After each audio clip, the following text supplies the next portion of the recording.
Juliette Powell is one of the world's leading authorities on artificial intelligence and its place in technology, business, and ethics today. A consultant to many of the world's leading organizations, such as IBM, Microsoft, and the United Nations, Powell identifies patterns that successful businesses use to leverage ethical AI and data for growth. Juliette Powell, digital media consultant, co-founder of the Gathering think tank, and author of 33 Million People in the Room. Hey, Juliette. Powell is a regular guest on countless business-focused television programs and frequently lectures on the future of innovation, information, leadership, and education.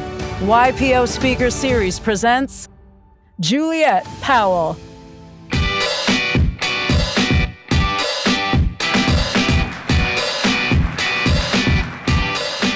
Good morning, everybody. I am so excited to be here today, more so than I thought I was.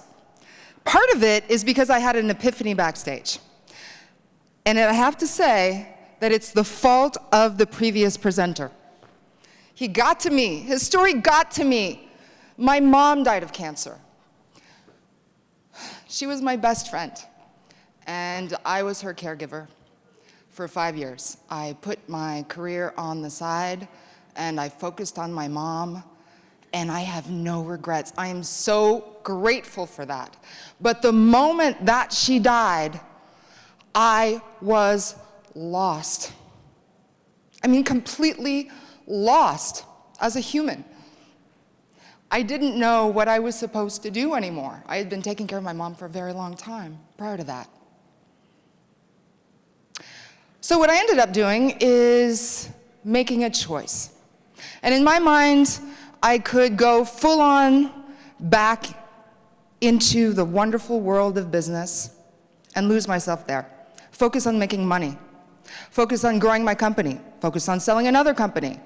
Focusing on success and forgetting about all of the pain that I had just been through. I decided not to take that route. I went back to school. And I'm so happy that I did, because the first thing that I learned when I got to Columbia was that everything I believed about Columbia or the educational system was wrong, especially when it came to technology. I thought I was going to go to Columbia and learn about artificial intelligence, and learn about ethics, and learn about responsible technology. I had always been a technologist. I was a coder since I was a kid. But to me, it mattered the way that we develop our technology so that it serves all of us, not just some of us. Well, I remember sitting down with the chair of computer science, the very woman who had suggested that I apply. And she asked me what I was interested in, and I told her, I'm really, really interested in responsible technology. And she kind of looked at me as if I was crazy, and she said, well, that's boring. And I, really? That's boring? Well, it's not boring to me, so I'm just going to go ahead and do that. And the weird part is that it made me even more determined to do it. So I took every computer class that I possibly could. I went to the data center at Columbia University, which is a separate division from computer science. And I had the very same conversation with the head of the data center there. She was coming out of Microsoft, and she looked at me and she said, Juliette, the corporations will do it better than you. You are just a person. You are just getting your degree. What do you know? The experts are in the corporation. She would know. But I still decided to focus my energy on this really weird topic of responsible technology. Why? I don't know. Or at least I didn't know until I was backstage. That's the kicker. I'm like, why did I go through all of that? Because I felt a loss of control. Losing my mother, for me, meant I was losing control. And what was the thing in my mind that would have the most impact on humanity? The technologies that we use. Probably because I'm a technologist. I didn't say I wasn't myopic. But this idea of control was kind of at the root of everything that I did.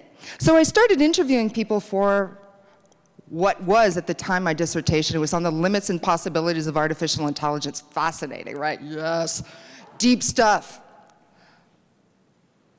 But the questions that I was asking under all of that was, can we begin to control our own technological creations? Or is it, as I finally learned after doing thousands of interviews with engineers across big tech, not just in the United States, but around the world, is that when you're doing your job, when you're wearing that hat, either as the head of a corporation or as the top systems engineer or as the coder, you're focusing on that job function. You're not necessarily your whole person.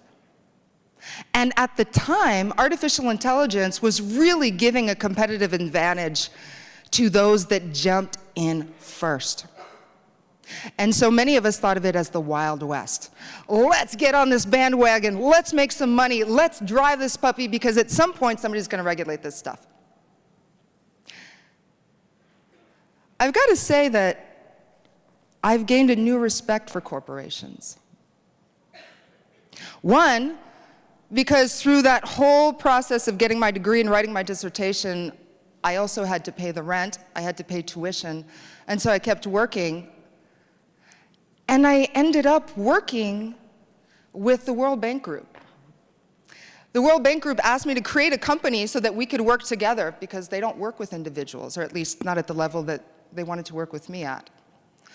So here I am at Columbia, I'm about to finish my dissertation using technology, and I decide to create an S Corp.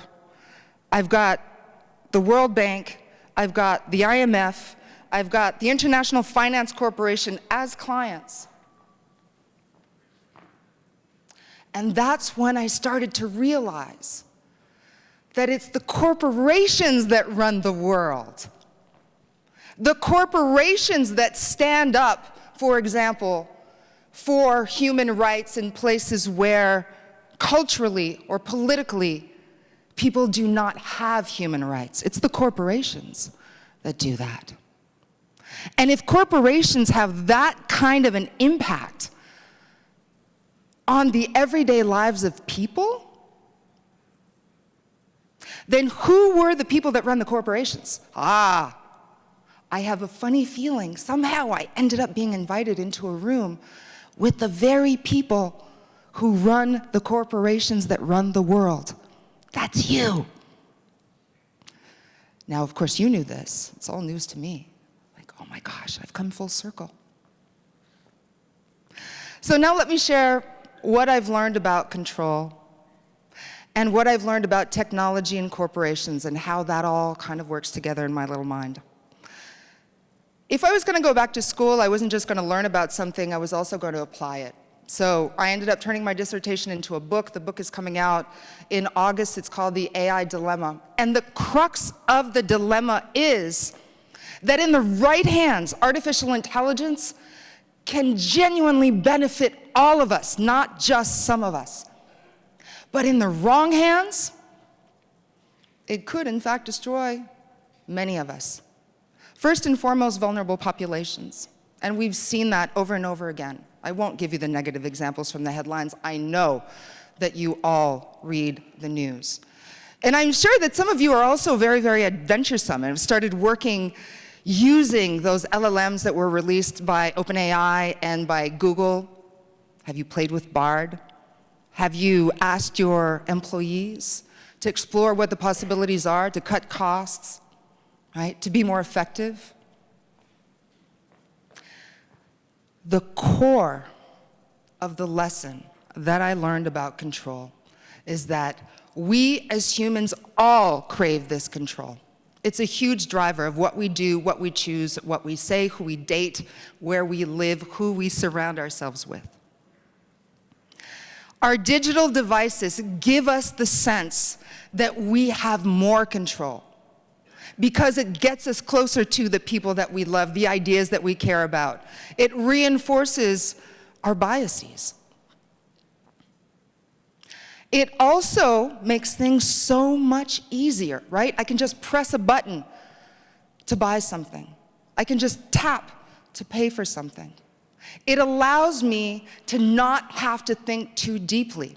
And that's why it's the illusion of control. Because control, according to Columbia psychologist Sheena Ingiar, real control is when you think deeply about the implications of your choices. Real control is when you play out the repercussions that your choices will have, not just now, but in the medium and the long term. Real control is what most of you are not only craving, but actually have the power to bring to our technologies. Why? Because corporations run the world, and you are the people that run the corporations that run the world. That's you. That's your superpower. And what you choose to do with it is up to you.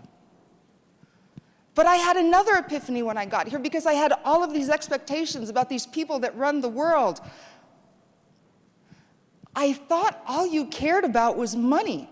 I thought all you cared about was power. Well, I had the most extraordinary dinner last night with some of your global leadership. I didn't know any of them. I didn't know what incredible humans they are. They talked to me about their missions in life, about losing faith, about being afraid that you've already passed your peak because you've achieved what you thought you'd never be able to achieve, and now what? You are the people that run the corporations that run the world. You are the people that have the power to deploy artificial intelligence for the benefit of all, so that we, as humans, can genuinely take real control over our lives and use this technology for all of our benefits.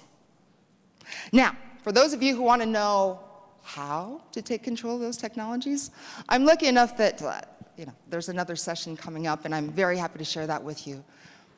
But more importantly, I would love to meet you face to face, eye to eye, you the humans. And if you do come, I would invite you to bring that true, authentic self so that we can have a real conversation about the real control that you can have in the world, and then what you can do next. Thank you.